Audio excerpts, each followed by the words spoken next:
Hello everyone, welcome back to our channel. अगर आप ये वीडियो देख रहे हैं तो हमारे चैनल को लाइक शेयर एंड सब्सक्राइब करना ना भूलें। Hello my dear friends, how are you all. I hope आप सब बहुत बढ़िया चल रहे होंगे। सर्दी के मौसम में बड़ा मज़ा आ रहा होगा। आप सब से आज जो बात हम करने वाले हैं ये एक बहुत ही इम्पोर्टेंट टॉपिक पे है, पेरेंटिंग के एस्पेक्ट से है और बच्चों को समझना बहुत ज़रूरी है। देखिए, आज के बदलते दौर में ख़ास तौर से जेन अल्फ़ा और जो जेन जीज बच्चे हैं ना, अब तो न्यूज़ में मैं आजकल ये भी सुन रहा हूँ कि जेन बीटा शुरू होने वाला है। जनरेशन बीटा 2025 से स्टार्ट होके 2039 तक, यानी 2025 से 2039 तक जो बच्चे पैदा होंगे इनको जनरेशन बीटा जनरेशन कहा जाएगा। तो सोचिए, आज की जनरेशन्स को भी अल्फ़ा बीटा गामा में रखा जा रहा है। तो कितनी तेज़ी से जनरेशन के अंदर चेंजेस आ रहे हैं। जो पुराने दौर में लोग कहते थे जनरेशन गैप हो रहा है, कुछ ना कुछ, और जनरेशन थॉट गैप होता है ख़ास तौर से। तो ये थॉट गैप इसलिए होता है क्योंकि कई बार माँ बाप जो है ना, वो बच्चों को, या बड़े बुजुर्ग जो हैं वो बच्चों के एस्पेक्ट्स को समझना पसंद नहीं करते, या हो सकता है कि समझते हैं और उन पे तवज्जो नहीं दे पाते, या हम लोगों के जनरेशन्स के जो लोग थे उनकी परवरिश कुछ डिफरेंट स्टाइल से हुई। मुझे लगता है कि हम लोगों का दौर एक ऐसा दौर था जिसमें अलग तरीके से पाला पोसा गया बच्चों को। तो मेरे पास कुछ तरीके मैंने नोट डाउन कर रखे हैं आपके लिए, रेफरेंस के लिए। आज मैं एक एक करके आपसे डिस्कस करता जाऊंगा कि जेन अल्फ़ा या जेन जीज के जो हमारे बच्चे हैं, ख़ासतौर से इन बच्चों को जो इस समय चल रहे हैं, जो नर्चर हो रहे हैं या जो पैदा हो चुके हैं, ऑलरेडी 4-5 साल की एज पे हैं या अबव जा रहे हैं धीरे धीरे, तो इनके साथ हम किस तरह से पेश आएँ, किस तरह से इनके साथ हम डिस्कशन करें और इनको कन्विंस करें। ये कन्विंस जो मैं वर्ड बोल रहा हूँ, इसके पीछे एक बहुत बड़ा लॉजिक है। बहुत सारे पेरेंट्स हैं जो ये कहते हैं कि हम अपने बच्चों को अपनी बातों के लिए कन्विंस नहीं कर पाते, कन्विंसिंग स्ट्रैटेजीज नहीं हैं। बहुत ही अच्छे एक मेरे मित्र भी हैं और इत्तेफाक से वो पेरेंट भी हैं। तो उन्होंने रिक्वेस्ट किया, और ऐसे कई वर्कशॉप्स में मुझे कई पेरेंट्स ने रिक्वेस्ट किया कि भाई कन्विंसिंग स्ट्रैटेजीज पे कोई वीडियो बनाइए। तो मैंने बहुत पढ़ा, पेरेंटिंग की बुक्स वगैरह मैंने पढ़ी एक आध, और थोड़ा नेट से मटेरियल रिसर्च किया। तो मैंने कुछ पॉइंट्स जॉट डाउन किए हैं, मैं भूल ना जाऊँ इसलिए उसके लिए मैंने टैबलेट पे यहाँ पे नोट करके रखे हुए हैं। साइड बाय साइड में जब भी लगेगा तो आपके साथ शेयर करता चलूँगा। सो सबसे पहला पॉइंट जो है ना, वो ये है कि बच्चों के साथ उनके पर्सपेक्टिव पे हम एम्पैथाइज करें। एम्पैथाइज करने का मतलब है उनको समझें, उनकी जगह अपने आप को रख के सोचें कि उस समय वो बच्चा ऐसा क्यों सोच रहा है। कई बार बच्चा जिस पर्सपेक्टिव से वो बात कह रहा होता है, हम उस समय सुनने के मोड में नहीं होते। तो हमें अपने सारे काम छोड़ के उस बच्चे को सुनना चाहिए कि जब वो बच्चा उस पर्टिकुलर पॉइंट को कह रहा है, उसकी रूट कॉज तक जानी चाहिए। उनकी बातों को समझें, उनके पर्सपेक्टिव को समझें कि वो किस वजह से ये बात कह रहा है। यही पॉइंट बहुत इंपॉर्टेंट है। सबसे पहला कि लिसनिंग हैबिट पेरेंट्स को बहुत इंपॉर्टेंट है आज की डेट में, क्योंकि हम भी अपने मोबाइल फ़ोन्स में इतना ज़्यादा बिजी हो गए हैं कि कई बार बच्चों को सुनना पसंद नहीं करते माँ बाप। वो उनकी बातें सुनते हैं, उन्हें कोई दूसरा सोल्यूशन देते हैं और उनको किनारे कर देते हैं, बजाय ये जाने कि रूट कॉज क्या है, प्रॉब्लम कहाँ से अराइज हो रही है। अगर हम उनकी बातें और क्लैरिटी से सुने तो हम उनकी बातों का सोल्यूशन आसानी से दे पाएंगे। दूसरा पॉइंट है कि बच्चों को कन्विंस करने का सबसे अच्छा तरीका और एक है कि पॉजिटिव रीइंफोर्समेंट ज़रूर देते चलें। पॉजिटिव रीइंफोर्समेंट देने का मतलब है कि भाई जैसे ही बच्चे के अंदर कुछ डिमोटिवेशन दिखे, कोई प्रॉब्लम दिखे, तो आप बच्चे को हमेशा पॉजिटिव रीइंफोर्समेंट दें। अगर बच्चा नेगेटिव जा रहा है तो उसे ये बोलें कि बच्चे तुम और अच्छा कर सकते हो, यहाँ तक तो तुमने बहुत अच्छा किया, इसके आगे तुम और भी अच्छा कर सकते हो, तुम में वो काबिलियत है। बजाय ये कहने के कि तुमसे हो नहीं पाएगा या तुम नहीं कर पाओगे, क्योंकि वो कहीं ना कहीं सबकॉन्शियस माइंड में बच्चे की बातें स्टोर होती रहती हैं, और बहुत ज़्यादा नेगेटिव बातें बोलने से भी भाई बहुत सारी चीज़ें बच्चों के दिमाग में सबकॉन्शियसली स्टोर होके वो उसकी पर्सनालिटी को शेप अप करती हैं। राइट। तीसरा जो इम्पोर्टेंट पॉइंट है वो चॉइसेस को फ्रेम करना, ना कि कमांड देना। यानी कि आप चॉइसेस को फ्रेम करिए, ना कि कमांड दीजिए बच्चों को। ये कुछ इस तरह से हो सकता है कि अगर आपको कोई काम कराना है, एग्जाम्पल के तौर पे बच्चों से होमवर्क करवाना है, राइट, उसके लिए कई बार माँ बाप कन्विंस नहीं कर पाते अपने बच्चों को कि होमवर्क करना है, क्योंकि बच्चे का मूड है खेलने का, वो खेलना चाहता है।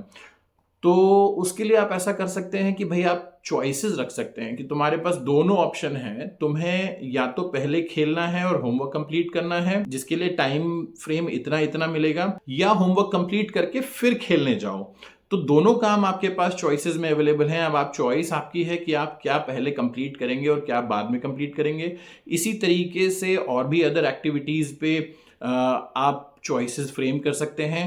आपके दिमाग में अगर कोई एक्टिविटी आए, इस तरह की कोई चॉइसेस फ्रेम कर सकते हैं, तो प्लीज़ कमेंट में और ज़रूर बताएं ताकि और लोगों तक और बहुत सारी तरीके की जानकारियां पहुंचें। मैं बहुत सारे ऑप्शंस नहीं बता पाऊंगा क्योंकि फिर हमारी वीडियो बहुत लंबी होती चली जाएगी। चौथा जो ऑप्शन है वो ये है कि हर एक रूल जब आप बनाएं तो उसके पीछे ज़रूर बताएं कि व्हाट इज़ द रीज़न, आप ये रूल क्यों बना रहे हैं।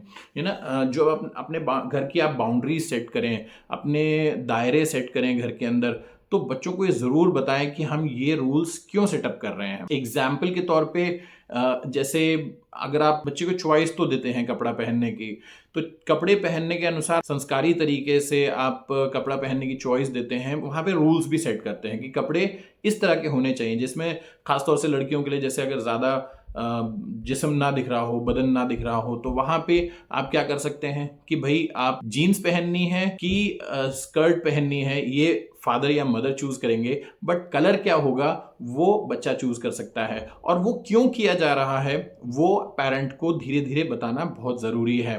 खासतौर से मदर्स इसमें इन्वॉल्व हो सकती हैं अगर लड़कियों की तरबियत करनी है, ज्ञानवर्धन करना है, और फादर्स इन्वॉल्व हो सकते हैं जहाँ पे लड़कों के ज्ञान को बढ़ाना है चीज़ों को लेके। जहाँ रूल्स आप सेटअप कर रहे हैं, वीक में सिर्फ 2 दिन ही आपको पॉकेट मनी मिलेगी, डेली हम पॉकेट मनी का कॉन्सेप्ट नहीं डालेंगे ताकि बच्चे का मनी को लेके आदत खराब ना हो। राइट, वो बच्चा पैसे को प्रिजर्व करना, सेव करना और फ्यूचर के लिए सेव करना सीखता रहे साइड बाय साइड। इन चीज़ों के लिए रूल्स, छोटे छोटे रूल्स आप घर में बना सकते हैं और बच्चों को ज़रूर बताएं कि वो रूल्स क्यों बनाए जा रहे हैं। अगला पॉइंट है कि जब आप बच्चे से कोई बिहेवियर एक्सपेक्ट करें तो उसे पहले मॉडल करके दिखाएं। मॉडल करके दिखाना यानी पहले वो काम खुद करके दिखाएं, वो काम स्वयं करके दिखाएं, फिर आप बच्चे से एक्सपेक्ट करें। फॉर एग्जाम्पल, आप बच्चे से एक्सपेक्ट करते हैं कि वो किताब लेके पढ़ता नजर आए, बच्चों से एक्सपेक्ट करते हैं कि वो बहुत सारी एक्टिविटीज करता नजर आए, बच्चे से एक्सपेक्ट करते हैं कि सुबह सुबह वो एक्सरसाइज करे उठ के, तो वो कितना % पेरेंट हैं जो स्वयं भी ये काम कर रहे हैं। हम कई बार लेथार्जिक हैं, हम ना किताब उठा के बच्चे के सामने बैठ रहे हैं, तो बच्चे की भी आदत नहीं बनेगी कि वो किताब उठाए हमारे साथ, हमारे सामने। बच्चा कई बार माँ बाप को देख ही नहीं रहा है सुबह सुबह एक्सरसाइज करते हुए, जल्दी उठने की आदत, अगर फादर मदर जल्दी उठ रहे हैं और वो उसे साथ में प्यार से उठा रहे हैं अपने, और फादर भी 2 बार एक्सरसाइज कर रहा है, कोई ना कोई, या मदर एक्सरसाइज कर रही हैं बाकी सारे काम छोड़ के, और फिर बच्चे को कह रहे हैं कि बेटा तुम भी एक्सरसाइज करो because this is important to be healthy. Right, तो बच्चा भी आपकी बात मानेगा, आपकी तरह एक्सरसाइज करके दिखाएगा। राइट, क्योंकि वो फादर मदर से बहुत सारी चीज़ें सीखता है। हाउस या home is the first school for students, बहुत ही इंपॉर्टेंट है, ये समझ लीजिए। अगला जो इंपॉर्टेंट पॉइंट है कि जब भी आपको कोई एग्जाम्पल सेट करना है तो कोई अन्यथा बातें ना करिए, कहानियों से एग्जाम्पल सेट करिए, स्टोरीज से एग्जाम्पल सेट करिए। खास तौर से ऐसी स्टोरीज बनाइए बच्चों के लिए जो मोरल्स तो देती हैं बट कहीं ना कहीं वो रियल लाइफ से टच हो रही हो। ऐसी स्टोरीज नहीं होनी चाहिए कि रियल लाइफ से बच्चा उसको अटैच ना कर पाए। फिक्शनल स्टोरीज ना सुनाइए कि राजा रानी की कहानियों से एग्जाम्पल सेट करने की कोशिश ना करिए। आम दौर में जिंदगी में क्या बीत रहा है, क्या हो रहा है, आपके साथ क्या हो चुका है या उनके साथ क्या हो सकता है, उससे आप रियल लाइफ से एग्जाम्पल सेट करेंगे तो बच्चे आसानी से समझ पाएंगे कि कोई भी बात क्यों की जा रही है और उसी हिसाब से वो कन्विंस भी हो पाएंगे। अगला जो बहुत इंपॉर्टेंट पॉइंट है वो ये है कि उनके इंटरेस्ट का भी ध्यान रखें। जब हमने बात की थी इससे पहले के कुछ पॉइंट्स में कि हम कोई भी रूल बनाएं, राइट, तो क्यों बनाएं, उस क्यों बन रहा है वो रूल, उस समय भी मैंने ये बात की थी कि इंटरेस्ट को हम सेटअप करें, बच्चे के इंटरेस्ट का भी ध्यान दें। बच्चा घर में किस कलर के पर्दे चाह रहा है, छोटा बच्चा है अगर वो अपना चॉइस बता रहा है, उसकी बेडशीट कैसी होनी चाहिए, उसका पिलो कवर कैसा होना चाहिए, ये छोटे छोटे पॉइंट्स हैं। जब बच्चा चाहता है कि मेरा भी बात सुनी जाए, मेरी खुद की भी बात सुनी जाए, मेरे बात की भी वैल्यू है मेरे घर में, वो अपने आप को भी स्टैब्लिश पाता है, तो वो आपकी बातों से भी कन्विंस हो पाता है, क्योंकि जब वो अपनी बात मनवा रहा है तो आपकी बात भी मानने के लिए उत्सुक रहता है। राइट, अगला जो इंपॉर्टेंट पॉइंट है कि जब भी आप बच्चे को कन्विंस करने जाएं तो गुस्से से डांट के डपट के कन्विंस करने की कोशिश ना करें, क्योंकि वो फिर उसे कमांड की तरह लगता है। हर एक इंडिविजुअल जो है ना, वो कभी भी अपने ऊपर, चाहे वो बच्चा हो चाहे बड़ा हो, वो कभी भी अपने ऊपर रूल लागू होते हुए पसंद नहीं करता। कोई भी इंसान वो चाहता है कि प्यार से मोहब्बत से समझाया जाए। तो माँ बाप को भी चाहिए कि कंसिस्टेंट रहें। कंसिस्टेंट का मतलब है लगातार धीरे धीरे उसे बताएं।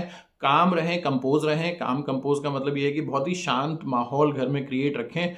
जब भी बच्चे को किसी बड़े चीज़ों के लिए समझाना है तो शांति प्रिय तरीके से आपस में माँ बाप डिस्कशन करें और फिर समझाएं। ऐसा ना हो कि आप हो हल्ला मचा दिया घर के अंदर और बहुत ज़्यादा शोर शराबा हो रहा है और आप डांट डपट रहे हैं, तो बच्चों के दिमाग से वो बातें स्लिप आउट कर जाती हैं जो आप उनके दिमाग में बिठाना चाहते हैं। राइट। अगला जो इंपॉर्टेंट पॉइंट है वो ये है कि जब भी आपको किसी प्रॉब्लम का सोल्यूशन निकालना है तो कन्विंस करें।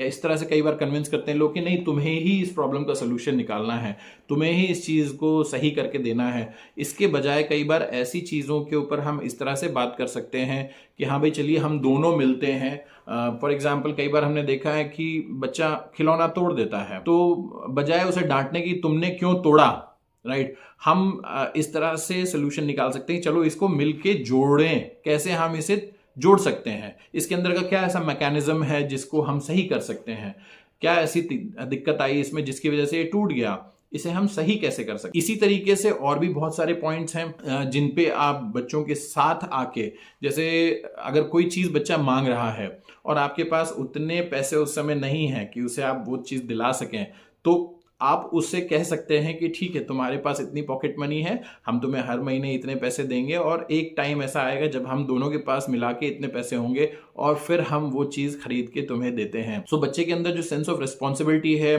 मनी के प्रति, पैसे के प्रति, या घर के अंदर किसी भी चीज़ को, मटेरियलिस्टिक चीज़ को ध्यान से देख के, उसे समझ के, उसके ऊपर बात समझने की जो कला है वो धीरे धीरे डेवलप होती जाएगी। सो जो अगले पॉइंट्स हैं माय डियर फ्रेंड्स, वो ये हैं कि जैसे हमें बच्चों को कंपैरिजन नहीं करना चाहिए। ये मैं अपने बहुत सारे अदर वीडियोस में भी बात कर चुका हूँ कि हम अक्सर कंपैरिजन करते हैं बच्चों का, कि हम अपने दो बच्चों में भी कंपैरिजन करते हैं, दो डिफरेंट एज के बच्चों में कंपैरिजन करना, सेम एज के बच्चों में कंपैरिजन करना, चाचा मामा ताऊ के बच्चों में कंपैरिजन करना, गली मोहल्ले में आसपास में बिल्डिंग में ही रह रहे हैं दो बच्चे तो उनको आपस में कंपेयर करना कि वो ऐसा है तुम ऐसे क्यों नहीं हो, या तुम ऐसे हो वो ऐसा है। It hardly matters. मैंने पहले भी एक वीडियो में, शॉर्ट वीडियो में बताया था कि एल्बर्ट आइंस्टाइन ने एक बार कहा था कि if you ask a fish to climb a tree for the whole life the fish will think that it is stupid. यानी कि अगर आप एक मछली से कहोगे कि तुम पेड़ चढ़ के दिखाओ तो वो मछली सारी जिंदगी सोचेगी कि वही बेवकूफ़ है। तो कोशिश ये ना करें कि हम बच्चे को कन्विंस करें दूसरे बच्चे का एग्जाम्पल सेटअप करके, बजाय इसके कि हम उसे उसकी पावर का एहसास दिलाएं, उसके अंदर जो क्वालिटी है उसका एहसास दिलाएं और उसके बाद फिर हम उसे कहें कि तुम ये काम इतना कर सकते हो या इतना और तुम्हें करने की ज़रूरत है, इसके लिए थोड़ी इतनी और मेहनत की ज़रूरत है। उसके साथ खुद भी परसिस्टेंटली लगें ताकि बच्चे को लगे कि हमें अकेले हम पे बोझ डाला नहीं जा रहा, हमारे फादर मदर भी हमारे साथ हैं। सो माय डियर फ्रेंड्स, ये 10 ऐसे इंपॉर्टेंट पॉइंट्स थे जिनको मैं आपके साथ डिस्कस करना चाहता था। अगर आपके दिमाग में भी कोई ऐसे बहुत इंपॉर्टेंट पॉइंट्स आ रहे हैं जिनको हम यूज कर सकते हैं बच्चों की कन्विंसिंग के दौरान, या बच्चों को आइडियलाइज करने के लिए, या बच्चों को समझाने के लिए कि भाई कोई भी चीज कैसे करें कैसे ना करें, अगर आपके दिमाग में कोई भी ऐसी बात है तो कमेंट बॉक्स में जरूर मेंशन करें। इस वीडियो को लाइक करना ना भूलें, शेयर करना ना भूलें और सब्सक्राइब करें। सब्सक्राइब करने के साथ साथ बेल आइकन जरूर दबाएं। तो मैं देखता हूं कि बहुत सारे लोग आते हैं, वीडियोस देखते हैं, पसंद करते हैं, लेकिन बेल आइकन नहीं दबाते, सब्सक्राइब नहीं करते। हम लोग बहुत मेहनत करते हैं, कई बार अचानक से वीडियो बनाना पड़ता है, जैसे आज का वीडियो था, क्योंकि कई लोगों ने मुझसे क्वेश्चन पूछा और आज अचानक से मेरे पास टाइम था, बहुत सारा प्रिपरेशन मैंने नहीं किया था, तो मैंने टैबलेट पे नोट डाउन करके रखा हुआ था कहीं पे। सो इस तरीके से भी हम लोग कई बार अचानक से वीडियो बनाते हैं आपके लिए। तो मैं कोशिश करता हूं कि आपको वीडियोस पसंद आए। अगर पसंद आते हैं तो प्लीज़ सब्सक्राइब ज़रूर करें, अपने दोस्तों को कहें कि वो सब्सक्राइब करें चैनल को हमारे, और ग्रो करने में मदद करें ताकि हम ज़्यादा से ज़्यादा लोगों तक अच्छा कंटेंट पहुंचाने की कोशिश और कर सकें। Thank you so much my dear friends, take care जनता, bye bye, see you in the next video.